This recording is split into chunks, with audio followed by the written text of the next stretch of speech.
Hello everyone, welcome back to my channel the Bushra makeovers. I hope so you all are doing good. So आज है makeup class की class 4, जिसमें हम पढ़ेंगे colour correction and neutralising के बारे में। तो मैं आपको बता दूं पहले कि कलर करेक्शन एक डिफरेंट चीज़ होती है, न्यूट्रलाइजिंग एक दूसरा स्टेप होता है। तो इसमें क्या डिफरेंस होता है, यही सब कुछ आज हम आज की क्लास में पढ़ेंगे। और कलर करेक्शन हमें कैसे करना होता है, ये सब भी हम आज की क्लास में पढ़ेंगे। So without wasting the time, let's get started.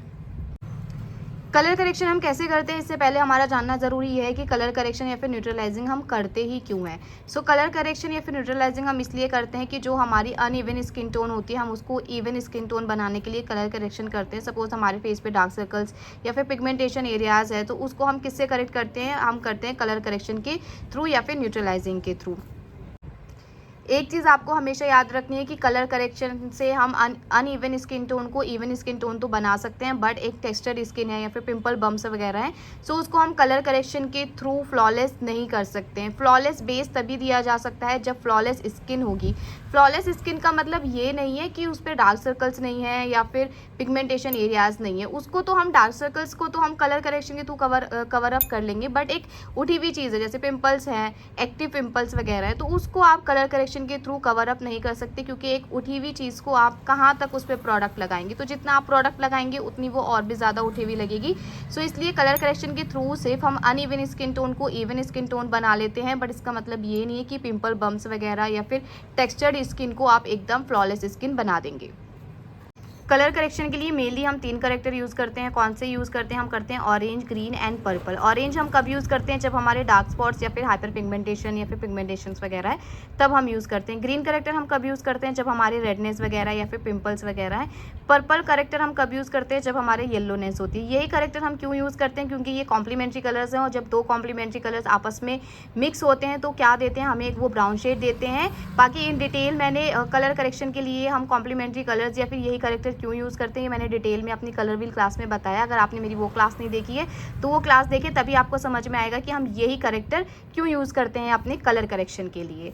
सो अब बात कर लेते हैं कि जब हम कलर करेक्टर यूज़ करते हैं तो उसके बाद हमें क्या करना होता है, न्यूट्रलाइज करना होता है। न्यूट्रलाइज हम किससे करते हैं, हम करते हैं स्किन टोन के मैच के कंसीलर शेड से या फिर आप एक शेड लाइटर भी ले सकते हैं अपने स्किन टोन से, उससे हम न्यूट्रलाइज करते हैं। तो जैसे आपने कलर करेक्शन लगा लिया डार्क सर्कल से, तो आपने ऑरेंज करेक्टर लगा लिया। ऑरेंज करेक्टर लगाने के बाद आपको न्यूट्रलाइज करना होता है कोई भी स्किन टोन के मैच के कंसीलर से, या फिर एक शेड लाइटर भी आप ले सकते हैं। ज़्यादा लाइटर नहीं लेना है, जस्ट एक शेड आप लाइटर लेना है आपने।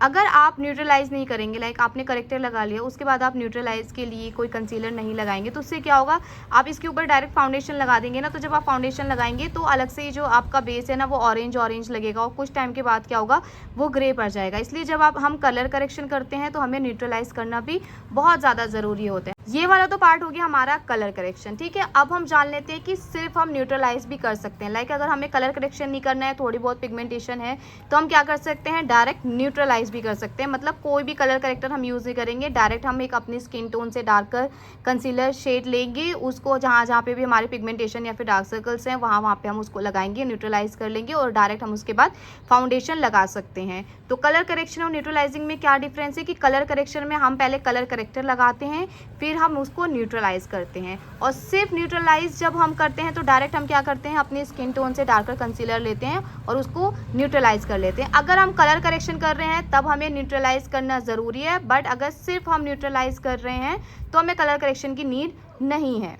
तो आपको ये बात हमेशा याद रखनी है कि जब भी आप कलर करेक्टर यूज़ करेंगे तो आपको उसको न्यूट्रलाइज करना भी ज़रूरी है, अदरवाइज़ जो आपका बेस है वो कुछ टाइम के बाद क्या होगा, ग्रे पड़ जाएगा।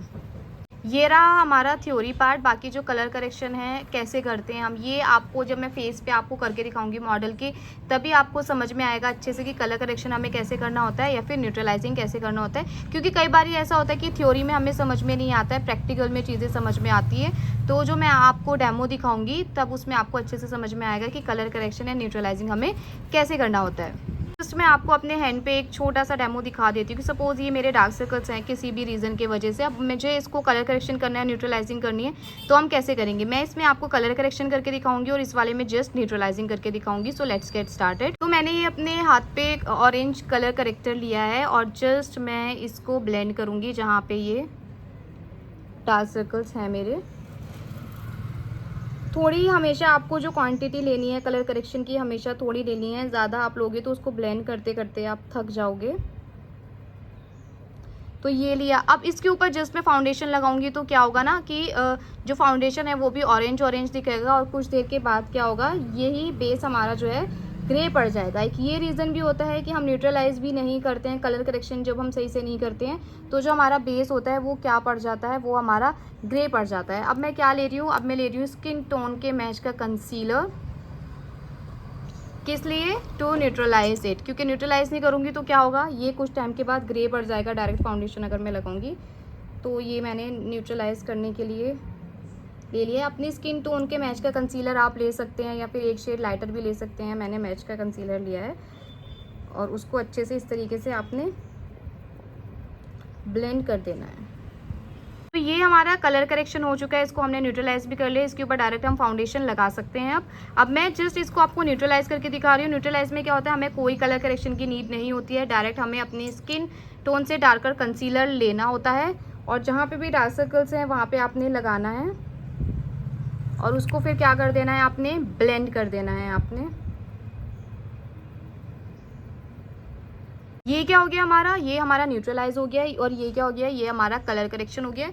थोड़ा सा हाँ 19-20 का फर्क है, ये थोड़ा लाइटर लग रहा है, ये थोड़ा डार्कर लग रहा है। क्यों? क्योंकि इसमें हमने ऑरेंज करेक्टर यूज़ किया था तो ये थोड़ा पीची कलर हो गया है, और ये हमने डार्क कलर का कंसीलर यूज़ किया था तो ये थोड़ा ब्राउन शेड है। हम इसके ऊपर फाउंडेशन लगाएंगे तो ये हमारे स्किन टोन के मैच का हो जाएगा।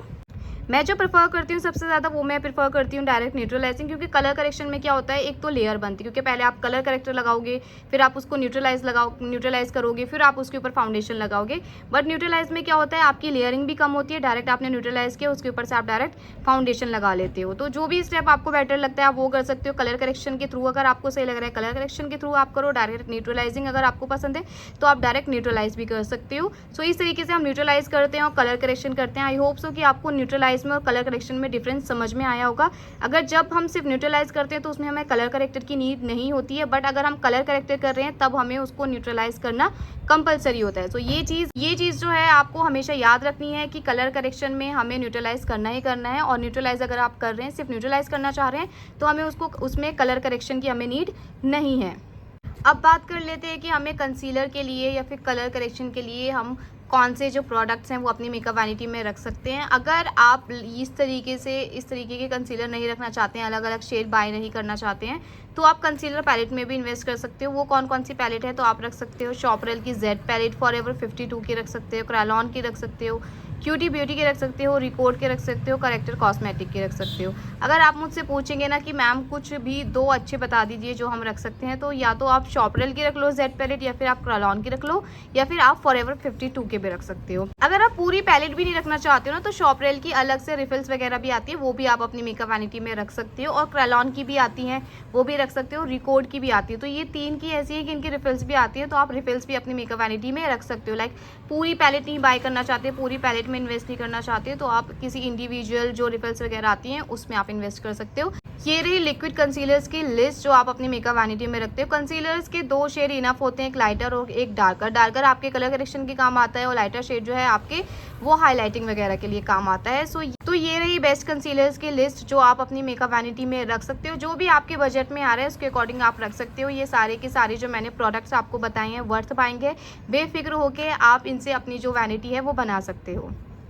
ये रही हमारी कलर करेक्शन की थ्योरी पार्ट। थ्योरी में बस इतना ही, अगर मैं इन डेप्थ आपको समझाऊंगी तो वो उससे आप कंफ्यूज हो जाएंगे, तो मैंने इन शॉर्ट आपको चीज़ें समझाई हैं। बाकी जब मैं आपको डेमो दिखाऊंगी तो उससे आपको और भी चीज़ें जो है वो क्लियर होंगी। अब नेक्स्ट जो है हमारा वो है क्वेश्चन आंसर की हम बात कर लेते हैं। तो आपको जो क्वेश्चन आंसर्स करने हैं वो है कि हम कलर करेक्शन किस लिए करते हैं और डार्क सर्कल्स के लिए हम कौन सा करेक्टर यूज़ करते हैं। बस ये 2 ही क्वेश्चन के आपको आंसर देने हैं। एंड आई होप सो जो भी मैंने अभी तक आपको क्लासेस दी हैं वो सब आपके समझ में आई होंगी। आप नोट्स भी बना रहे हैं। नोट्स बनाने का मतलब ये नहीं है कि जो मैंने अपनी कॉपी में लिखा है जस्ट आपने वही अपनी कॉपी में छाप लेना है, नहीं, आपने अपनी समझ से बनाने, मतलब जो मैं आपको समझा रही हूँ, जो भी आपको समझ में आ रहा है उससे आप अपने नोट्स बनाएं। आपने कहीं और से कोई नॉलेज गेन की है तो उसमें आप ऐड ऑन कर लें। इसी तरीके से जो हमारी है नॉलेज बढ़ती है, इसी तरीके से हमारी जो नोट्स हैं वो बहुत अच्छे होते हैं, क्योंकि देखिए बेसिक से प्रो बनते हैं, एकदम प्रो नहीं बन जाते हैं हम। तो मैं बहुत बेसिक सी चीज़ें और बहुत ही इंपॉर्टेंट चीज़ें आपको समझा रही हूँ जो आपके काम आनी चाहिए, जो एक बिगिनर को होनी चाहिए, क्योंकि इधर उधर की चीज़ें मैं आपको समझाऊंगी उससे जस्ट आप बोर होंगे और कन्फ्यूज होंगे